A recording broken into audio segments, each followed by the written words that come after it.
时光飞逝啊，新超人好像都已经1年之久了啊。关于这部电影的争议固然很多，不知道你是不是喜欢全新的超人以及新的故事？乐子是小青儿大，各位老铁们大家好，欢迎收看这期玩牌奇啊。今天我们不聊电影，还是分享一下由1·2出品的1比6超人。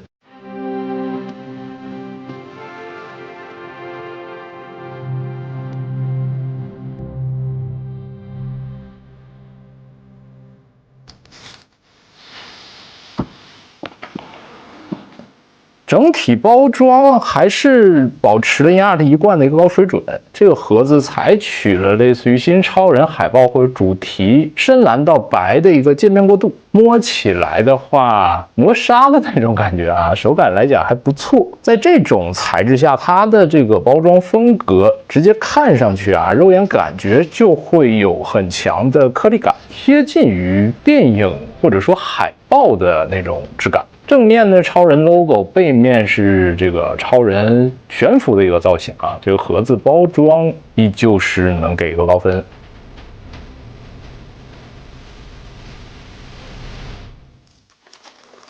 因为这次头雕其实采用胶发嘛，连接方式上就不同于直发那样给你个罐罐啊。拆箱的时候这个标准头雕就已经安插在素体上。实际在看电影的时候，我经常会忽视这个形象的这个大小啊，这个块头。拿到玩具之后，反而会有更直观的一个感受啊，这个个头真的很大只，身材比例表现上称得上美型。战衣的话，在这一代的超人设计颜色上很明显这种红黄蓝的搭配啊，就是像高达那种这样的一个设计，会有一个弊端，就是玩具感太强。电影中也能看到啊，它经常会以一种风尘仆仆的形式去登场，服装表面会给你很强的那种使用痕迹，或者说脏污旧化那个感觉。目前这个效果呈现的我觉得不错。一方面呢，是从这个涂装脏脏的感觉，再一个呢，就是一些褶皱的表现上，像这个皮带啊、短裤啊、靴子上，质感比较高、比较强的啊，这也能去中和它这种很鲜明配色带来那种玩具感。然后再有一个特点，就是这身服装是相对有一定厚重感的，表面的印花比较复杂。小细节上，它错综交叉的这些点点，这个印花啊，我之前就觉得有点像那个铁皮的楼梯板啊，那种地板的感觉，十字形的、很细小的、密密麻麻的去呈现。前后这2个超人 logo， 质感上、做旧效果上都是可以的。自带的是一个垂感披风，拿者做的比较自然，披风带一定重量的啊，它这个厚度有，所以说垂下来的效果不错。除此以外呢，就是头雕部分，表情上呢就是偏严肃、比较正经这一种啊。皮肤细节、胡青啊、胡渣的细小处理都是可以的。演员本身的这个特征其实很鲜明，脸盘宽厚一点，眼球部分是手动调节，瞳孔红色处理上也是 OK 的。另外所搭配的有一颗闭眼的头雕，这个造型来讲，我个人啊要比常态有可动眼这个头雕更加喜欢，因为它神态拿捏的还是很不错啊，眉头有一点皱起来，有点抿嘴的这个形象，沉思和感受很出彩。这也是1·2特第2颗闭眼头雕啊，没记错的话，上一颗是在那个小丑4人组大套装中有一个这个闭眼跳舞的，这次超人选择了一个闭眼头，真的不错的。然后2颗头雕画都是胶发结构啊，发型走向上这就没有什么区别了。前方呢都会有一个挑出来打一个小弯的这个小刘海，这个材质是软胶啊，精度表现也可以的。当然，这种无波头雕，尤其超人紧身衣露出大脖子的这种造型呢，都会有一个弊端啊，就侧面去看接缝会更加明显。如果你是钟爱摄影那种玩家的话，这个需要去调整好一个穿帮少一点的角度。本体配置上呢，额外有5枚手型，手部造型刻画力量感比较强，关节呀、青筋暴起的感觉都不错。尤其握拳、攥拳这个造型，我自己最喜欢啊，皮肤褶皱处理的蛮好。手型以外呢，还有一对替换的这个靴子，绷起脚背腾空的那个形式啊，同样的质感很不错。脚底的这个绷起来有一定弧度的感觉，也是正常脚型没法体现出来的。接口其实是那种斜插嘛，如果连接不上的时候，注意调整这个装位的方向。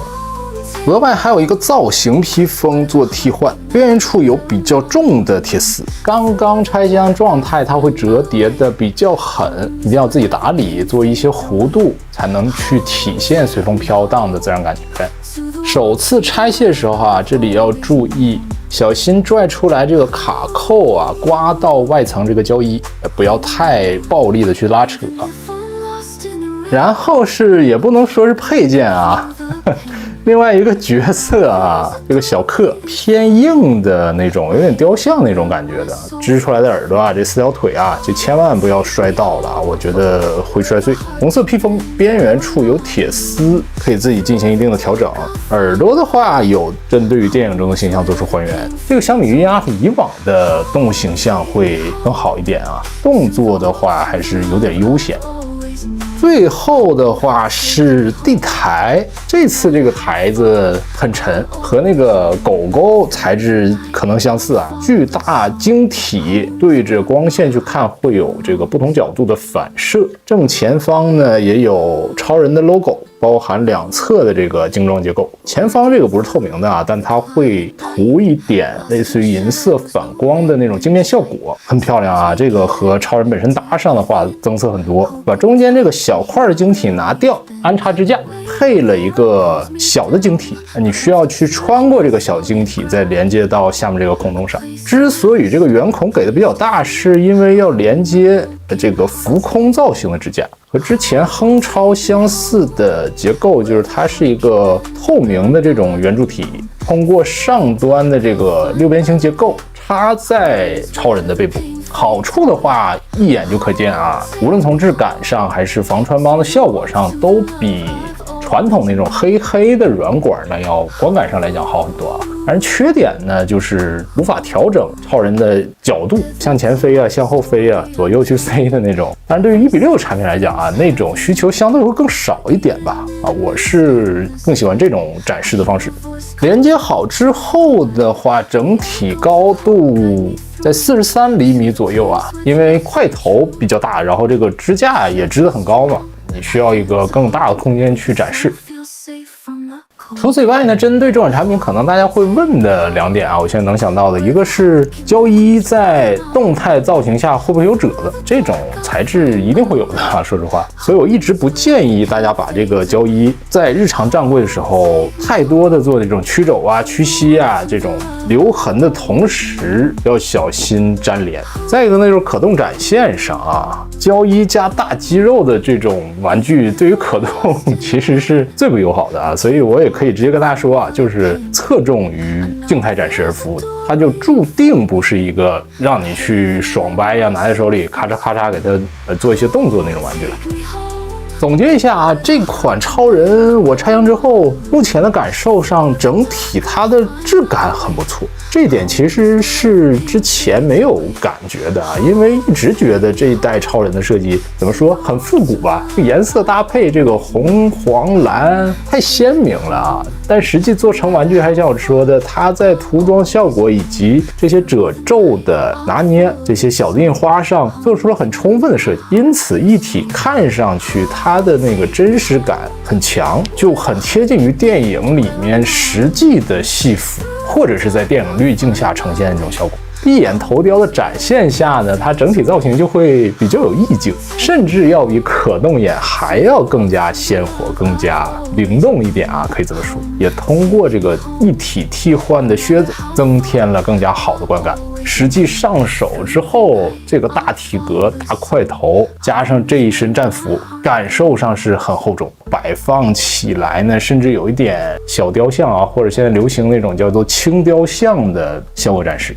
后面不知道针对于新超人的这一代世界观下啊，其他角色会不会有衍生的产品？好像最近要公布那个超女了啊，目前还没出关图，不知道最终呈现如何。然后呢，这期呢今天分享到这里了，喜欢朋友们记得一键3连，我们下期再见，拜拜。